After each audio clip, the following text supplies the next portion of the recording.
Gilgali, říjen 1840. Petře, drahý synu můj, tvůj přítel a spolužák Pet byl tak hodný, že napsal ti Bůh při něm stůj. Tví bratři si hledají v Anglii práci, náš dům je teď prázdný a stih.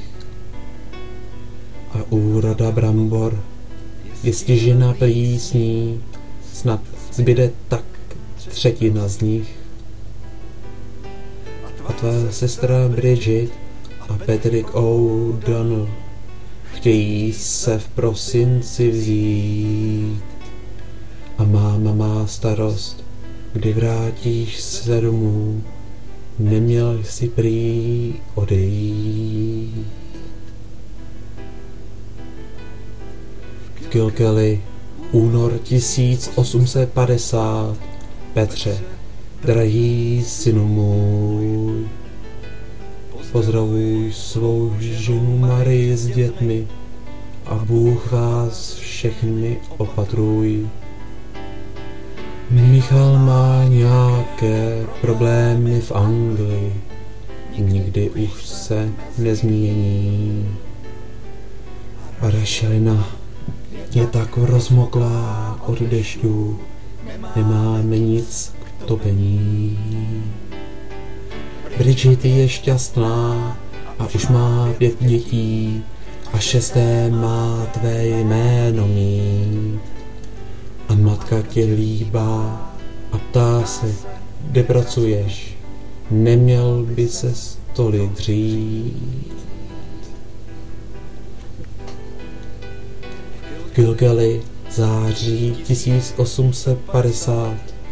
Petře, můj synu, buď zdrav. Zarmoucení ti tentokrát posílá nejsmutnější ze všech zpráv.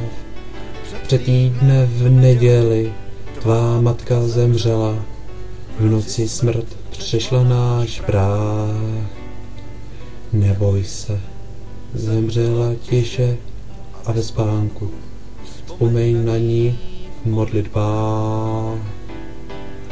Pohřbili jsme ji na hřbitově v Gilgali, Bridget, tví bratři a já.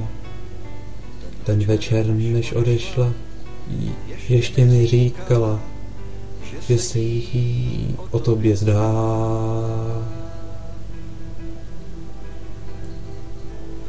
Gilgali, říjen 1850.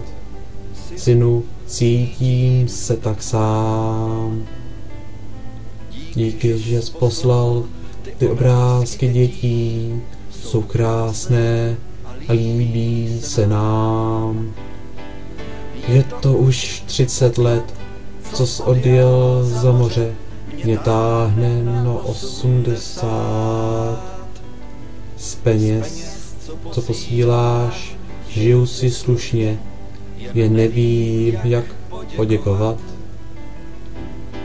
A tvůj bratr Michal staví si domek a má první šedivý vlas. Píšeš, že chystáš se za námi přijet, jsem šťastný, že spatřím tě zas.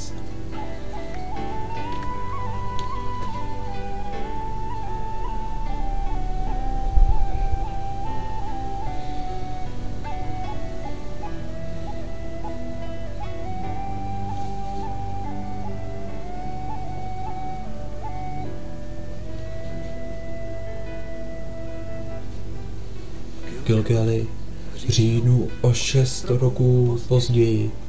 Bratře, dnes píšu ti já. Našeho otce si Bůh k sobě povolal, všechno ho připomíná.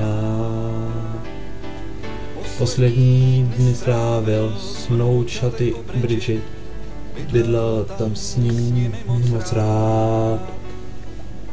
Bolesti neměl, jen vzpomínal na tebe, když už pak nemohl vstát. Pohřbili jsme ho hned vedle tvé matky. Teď ještě už setkal se s ní. Byl by fajn, kdyby se doma sestavil. Bridget posílá políbení.